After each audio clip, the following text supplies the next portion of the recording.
বন্ধুসকল, আমাৰ পৃথিৱীত এনেকুৱা কিছুমান মানুহ আছে যাক দেখি সাধাৰণ মানুহে আচৰিত হৈ যায়। সেইকাৰণে আজি আমি এই ভিডিঅ'টোৰ জৰিয়তে আপোনালোকক এনেকুৱা 10টা মানুহ দেখুৱাম যাক দেখি আপোনালোক হয়তো আচৰিত হৈ যাব। তেন্তে আহক বন্ধুসকল, পলম নকৰি ভিডিঅ'টো আৰম্ভ কৰোঁ। নাম্বাৰ 10, চুলতান কোচিন। টকিত 1982 চনত জন্ম পোৱা চুলতান কোচিন পৃথিৱীৰ আটাইতকৈ দীঘল মানুহজন। চুলতানৰ হাইট 8 ফুট 2 ইঞ্চি আৰু চুলতানৰ ওজন 135 কিলো। চুলতান জন্ম পাওঁতে জেনেৰেল বাচ্চাৰ দৰে জন্ম পাইছিল, কিন্তু চুলতানৰ ব্ৰেইন টিউমাৰ হোৱাৰ কাৰণে দিনে দিনে তেওঁ দীঘল হৈ গৈছিল। কিন্তু তেওঁ এতিয়া পৃথিৱীৰ সকলোতকৈ দীঘল মানুহ হোৱাৰ কাৰণে গিনিছ ৱৰ্ল্ড ৰেকৰ্ড বনাইছে। নাম্বাৰ 9, লিজলি ভেলাস্কাজ। আমেৰিকাত বাস কৰা লিজলিয়ে ফ্ৰজেৰিয়া নামৰ এটা ৰোগৰ লগত যুদ্ধ কৰি আছে। ইয়াতে আপোনালোকক জনাই দিওঁ যে ফ্ৰজেৰিয়া এটা বিশেষ ধৰণৰ ৰোগ। এই ৰোগত আক্ৰান্ত ব্যক্তিসকল অতি সোনকালে বুঢ়া হয়। এই ৰোগটোক সৰুকালতে দেখা পোৱা যায় আৰু ফ্ৰজেৰিয়াত আক্ৰান্ত ব্যক্তিসকল 13 পৰা 20 বছৰ বয়সতে বুঢ়া হৈ তেওঁলোকৰ মৃত্যু হয়। কিন্তু ইয়াৰ পিছতো লিজলিৰ 29 বছৰ বয়স আৰু তেওঁ বৰ্তমান সুস্থ।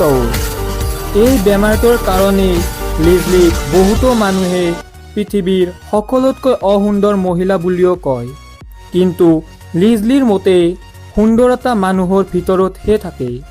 কিন্তু মানুহে যিয়েই নকওক তথাপি কিন্তু লিজলিয়ে শৰীৰটোৰ লগত হাৰ নামানি 4খন কিতাপ লিখিছে আৰু ইয়াৰ বাহিৰেও তেওঁৰ এটা ইউটিউব চেনেল আছে। নাম্বাৰ 8, জ্যোতি আমগে। জ্যোতি আমগেক পৃথিৱীৰ আটাইতকৈ চাপৰ মহিলা বুলি কোৱা হয়। এওঁৰ বয়স 25 বছৰ আৰু হাইট 2 ফুট 1 ইঞ্চি, ওজন 5 কিলো আৰু নিজৰ চাপৰ শৰীৰটোৰ কাৰণে তেওঁ 2011 চনত গিনিছ ৱৰ্ল্ড ৰেকৰ্ড বনালে আৰু ইয়াৰ উপৰিও তেওঁ এজন অভিনেতা। এখেতে আমেৰিকান হৰৰ ষ্টৰী 3 ছিজন 4ত অভিনয় কৰিছিল আৰু ইয়াৰ কাৰণে তেওঁ দেশ বিদেশত প্ৰসিদ্ধ হৈ পৰিছিল। Number 7, Kim Goodman. এদিন মূৰত আঘাত পোৱাত কিম গুডমেনে গম পালে যে তেওঁৰ চকু দুটা সাধাৰণ মানুহতকৈ বহু গুণে বেছি উলিয়াব পাৰে আৰু সেইকাৰণে আমেৰিকান টিভি শ্ব'ত দৰ্শকক ভয় খুৱাবৰ কাৰণে তেওঁক মাতা হৈছিল আৰু সেইকাৰণে কিম মানুহৰ মাজত বহুতো ফেমাছ হৈ পৰিল আৰু এই অদ্ভুত চকুৰ কাৰণে তেওঁ গিনিছ ৱৰ্ল্ড ৰেকৰ্ডো বনালে। Number 6, Valeria Lukyanova. নিজৰ সুন্দৰতাৰ কাৰণে প্ৰসিদ্ধ ভেলেৰিয়া লুকিয়ানোভা এটা ৰাছিয়ান মডেল আৰু এখেতৰ সুন্দৰতাৰ কাৰণে মানুহে এওঁক আচল জীৱনৰ বাৰ্বি ডল বুলি কয়, কাৰণ এখেতৰ গাত বাৰ্বি ডলৰ সকলো বিশেষত্বই আছে, ডাঙৰ চকুৰ পৰা সুন্দৰ শৰীৰটোলৈকে। ভেলেৰিয়া কিছুমান প্লাষ্টিক বাৰ্বি ডলৰ দৰে একে দেখাত আৰু ৰাছিয়াৰ মতে তেওঁ কোনো প্লাষ্টিক চাৰ্জাৰীও কৰা নাই আৰু তেওঁ নিজৰ শৰীৰটোক পাতল আৰু আকৰ্ষিত কৰিবৰ বাবে দৈনিক জিমত ব্যায়াম কৰে আৰু এবাৰ খাদ্য খায়। নাম্বাৰ 5, অৰুণ ৰাইকোৱাৰ। ভাৰতৰ মেগনেটমেন নামে প্ৰসিদ্ধ অৰুণ ৰাইকোৱাৰে লৰে তৈয়াৰী সকলো ধৰণৰ বস্তুকে নিজৰ শৰীৰেৰে আকৰ্ষিত কৰিব পাৰে। Number 4, Jesus ফাজাৰ্ডো। মেক্সিকোত থকা এই ব্যক্তিজনে নিজৰ শৰীৰত অত্যাধিক চুলিৰ কাৰণে গোটেই পৃথিৱীকে ভয় খুৱাই দিছিল। যেতিয়া এওঁ পৃথিৱীৰ সন্মুখত আহিছিল তেতিয়া তেওঁৰ শৰীৰটোক চাই বহু লোকে হাঁহিছিল আৰু বহু নিউজ চেনেলে তেওঁক আধা মানুহ আৰু আধা ভেৰিয়া বুলিও কৈছিল।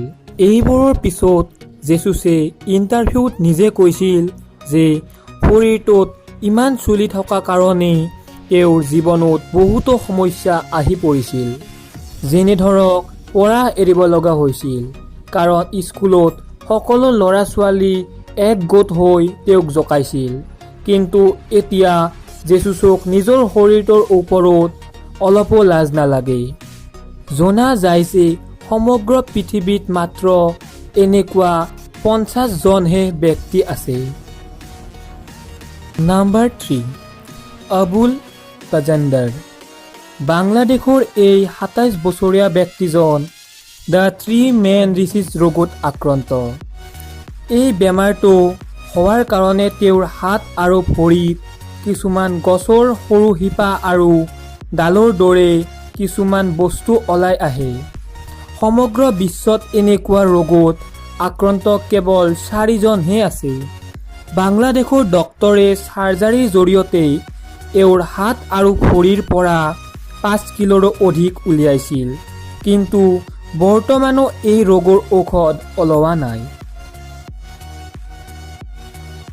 Number 2 Abby and Brittany Hensel. 1990 চনত জন্ম পোৱা আমেৰিকাৰ এই জুৰুৱা দুজনী একেলগে জোৰ খাই আছে। জোৰ খাই থকাৰ পিছতো ইহঁত দুজনীৰ নিজৰ নিজৰ লাঞ্চ আৰু হাৰ্টছ আছে, আৰু ইহঁত দুজনীৰ এজনীয়ে হাত আৰু এজনীয়ে ভৰি কণ্ট্ৰল কৰে। আৰু সকলোতকৈ আনন্দৰ কথা যে হালিত ইহঁত দুজনীয়ে শিক্ষয়িত্ৰীৰ পোষ্ট পাইছে। নাম্বাৰ 1 প্ৰাঞ্চু। জলান্ধৰত বাস কৰা 8 বছৰীয়া এই ল'ৰাজনক গাঁৱত মানুহে ভগৱান গণেশৰ ৰূপ বুলি মানে। গাঁৱৰ সকলো মানুহে এওঁক পূজা পাতল কৰি এওঁৰ পৰা আশীৰ্বাদ লয়।